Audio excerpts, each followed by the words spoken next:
Hello बच्चों, स्वागत है आपका अपने चैनल तैयारी जीत में। आज हम देखने वाले हैं आपकी जो नई पुस्तक आपको यहाँ पर मिली हुई है 2023-24 के लिए भरने के लिए, कक्षा छठवीं की अंग्रेजी की। इसका नाम है 8 ग्रेड अभ्यास पुस्तिका।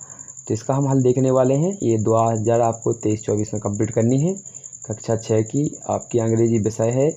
इसका हम पार्ट पहला, जिसका नाम होने वाला है द ट्री, इसको हल कराने वाले हैं। सभी प्रश्न आपको यहाँ पर साफ वीडियो के जरिए मिलेंगे, उत्तर सही होंगे। इनको आपको अच्छे से इनको याद करके कंप्लीट कर लेना है। यदि आप चैनल पर पहली बार आए हैं तो चैनल को सब्सक्राइब जरूर कर लें, जिससे कि आपको इसी प्रकार की वीडियो मिलती रहे। तो देखिए, हमारा पहला पार्ट होने वाला है लेसन फर्स्ट। इस प्रकार से आपको चित्र दिया होगा, तो इसका नाम है द ट्री। इसके हम प्रश्नों का उत्तर देखने वाले हैं। तो ये देखिए, इस प्रकार से ये प्रश्न आपके दिए गए हैं। तो आइए इन प्रश्नों के हम उत्तर देखते हैं। तो यहाँ पर दिया गया है, नीचे दिए गए प्रश्नों के उत्तर चुनिए। तो देखिए, यहाँ पर लिखा है the banana tree is years old. तो ऑप्शन दिया है 40 ईयर्स 40 साल, 50 ईयर 50 साल, 60 ईयर 60 साल, 70 ईयर मतलब 70 साल। तो इसका सही आंसर हो जाएगा, आपको यहाँ पर लिखना है 50 ईयर्स। तो यहाँ पर इस प्रकार से ये वाली स्पेलिंग आपको यहाँ पर लिख लेनी है। तो यहाँ पर लिखेंगे आप FIFTY। तो इस प्रकार से भर लेंगे तो ये हमारा आंसर पूरा हो जाएगा। यहाँ पर 50 कंप्लीट। अच्छे से भर लीजिएगा। यहाँ पर ये दिखेगा नहीं अगला क्वेश्चन, इसलिए हम इसे मिटा देते हैं। आप अच्छे से भर लीजिएगा इसको। अगला क्वेश्चन देखते हैं हम 2। Where do we get fresh air from, यानी हमें स्वच्छ हवा कहाँ से मिलती है? पक्षियों से, जानवरों से, पेड़ों से या फिर कीड़े मकोड़ों से। तो इसका सही आंसर हो जाएगा हमारा ट्रीज़, जिसका मतलब होता है पेड़ों से। तो यहाँ पर नीचे लिख देंगे हम ट्रीज़, TREES। तो इस प्रकार हमारा प्रश्न नंबर 2 भी सही हो जाएगा। अब अगला प्रश्न देखते हैं तीसरा। तो ये रहा हमारा प्रश्न नंबर तीसरा रहा। इसको देख लीजिए अच्छे से, तीसरे और चौथे को यहाँ पर, और यहाँ पर नीचे पाँचवा भी दिख रहा होगा। तो हम देखिए तीसरे का देखते हैं। What is the lesson about, यानी लेसन यानी पाठ किसके बारे में है? तो इसका सही आंसर हो जाएगा the lesson is about a tree, यानी पेड़ के बारे में है पाठ। अगला प्रश्न है हमारा who play near the tree, यानी पेड़ के पास में कौन खेल रहा था? तो यहाँ पर लिखेंगे ऑल द विलेज चिल्ड्रन। कौन खेल रहा था? सभी गांव के बच्चे। इसके बाद अगला प्रश्न है हमारा write the past form tense लिखना है आपको ग्रो का। ग्रो की सेकंड फॉर्म लिखनी है। तो इसकी सही स्पेलिंग होती है आपकी ग्रीव, यानी GREW, जो कि आपको यहाँ पर दिख रही होगी स्क्रीन पर लिखी। इसके बाद अगला देखेंगे, यहाँ पर लिखना है right the name of 2 birds that live in the tree, यानी 2 पक्षियों के आपको नाम लिखने हैं जो कि पेड़ पर रहते हैं। तो पहला हमारा हो जाएगा स्पैरो, दूसरा हो जाएगा आपका पैरेट, और यहाँ पर एक और भी लिख सकते हैं। इसके बाद आउल, OWL, आउल होता है OWL। तो यहाँ पर आउल भी आपका पेड़ में रहता है। तो इन आंसरों को आपको अच्छे से लिख लेना है। अब अगला देखते हैं हमारा क्वेश्चन 7वां बच्चों क्या होने वाला है। तो ये रहा हमारा क्वेश्चन नंबर 7। इसको भी देख लीजिए। तो इसका क्या लिखा बच्चों? Right the opposite of small. Small का मतलब क्या होता है बच्चों? आपको पता होना चाहिए। तो इसका मतलब होता है छोटा। क्या होता है? छोटा। तो छोटा का हमसे विलोम शब्द पूछा है। तो छोटा का विलोम शब्द क्या होता है बच्चों? हिंदी में होता है बड़ा। तो बड़ा को इंग्लिश में क्या बोलते हैं आप? बिग। तो इस प्रकार से हमारा आंसर हो जाएगा BIG। तो ये आपको लिख लेना है, अच्छे से कंप्लीट कर लेना है बिग लिखकर। अगला प्रश्न देखते हैं। तो ये रहा हमारा प्रश्न नंबर 8वां। इसको भी देख लीजिए अच्छे से, क्या दिया गया है पढ़ लेते हैं।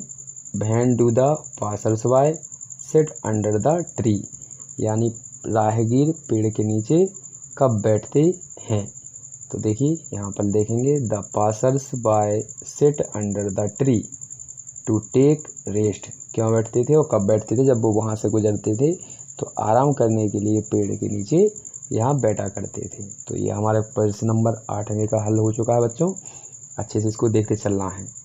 आइए अगला प्रश्न देखते हैं बच्चों। 9वां क्या होने वाला है हमारा? तो ये रहा हमारा प्रश्न नंबर 9वां, और यहाँ पर साथ में ही इसका आंसर है 10वें के साथ। तो देखिए 9वां प्रश्न पढ़ते बच्चों, क्या दिया गया है। Right the comparative and superlative degree of deep and tall. हमें यहाँ पर डीप की यानी गहरा की और टॉल यानी बड़ा या लंबा की हमें कंपैरेटिव डिग्री लिखनी है और सुपरलेटिव। तो इसमें कुछ नहीं करते हैं, कंपैरेटिव में लास्ट में लगाते हैं ER और सुपरलेटिव में लगाते हैं लास्ट में EST और यही स्पेलिंग रहती हैं। तो देखिए ये डीप है, इसमें लगाएंगे हम ER तो ये हो जाएगी डीपर और लास्ट वाले में लगाएंगे EST तो ये हो जाएगी डीपेस्ट। इसी प्रकार टॉल में करेंगे तो टॉल में ER लगा देंगे तो हो जाएगी हमारी ये वाली टॉलर और इसमें अगर EST लगा देंगे तो ये हो जाएगी हमारी लास्ट वाली टॉलेस्ट। तो इस प्रकार से आपको कंपैरेटिव और सुपरलेटिव डिग्री आ गया होगा बनाना। तो इसमें क्या करना है, इसमें कंपैरेटिव में लगाते हैं हम लास्ट में ER और सुपरलेटिव में लगाते हैं EST, जो स्पेलिंग लिखी होती है वही। तो इस प्रकार से आप सुपरलेटिव और कंपैरेटिव बना लेंगे। तो अच्छे से सीख गए होंगे।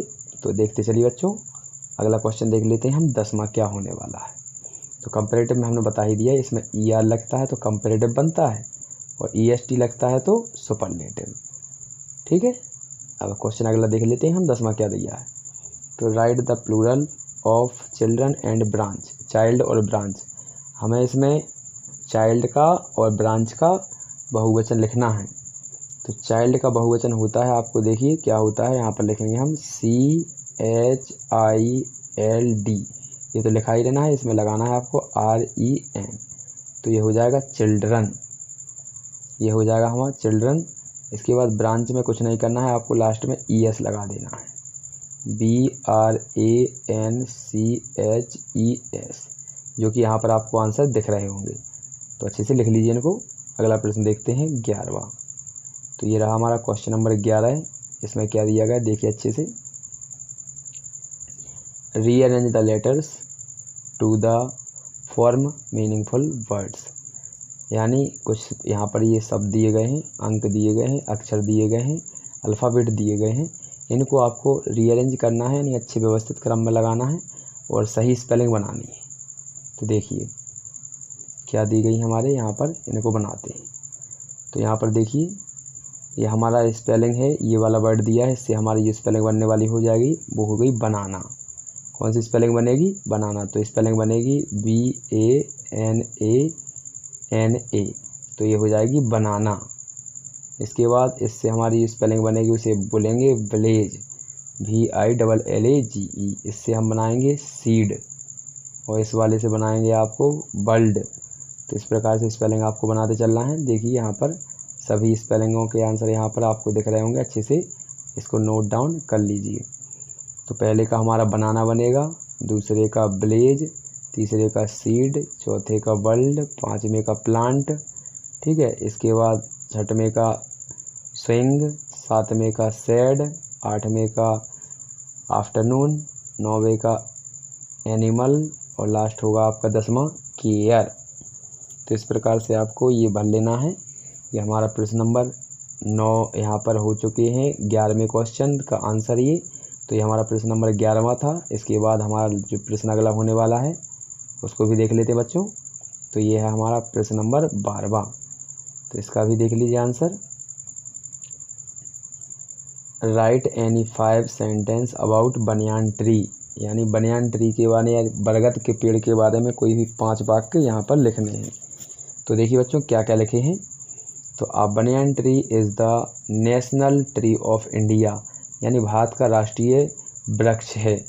कौन, बरगद का पेड़। इसके बाद दूसरा प्रश्न है, दूसरा है हमारा इसका point, banyan tree is found in the India, यानी कहाँ मिलते हैं ये, भारत में पाए जाते हैं। तीसरा है इट हैज़ मेडिसिनल प्रॉपर्टीज, यानी इसके पास आयुर्वेदिक प्रॉपर्टीज़ होती हैं। इसके बाद अगला है आपका बनियान, यहाँ पर बनियान ट्रीज़ आर, यहाँ पर लिखा है आपका, अच्छे से लिखते चलना है। ये आप आंसर देखते चलिएगा, यहाँ पर दिख रहे होंगे स्क्रीन पर, तो आप अच्छे से इसको नोट डाउन करके कंप्लीट कर लीजिए। आशा है कि आपने अच्छे से लिख लिए हुए हैं इनको। तो इसके बाद हम अगले वाले वीडियो मिलते हैं अगले वाले पार्ट का सलूशन लेकर। तब तक के लिए जय हिंद, जय भारत।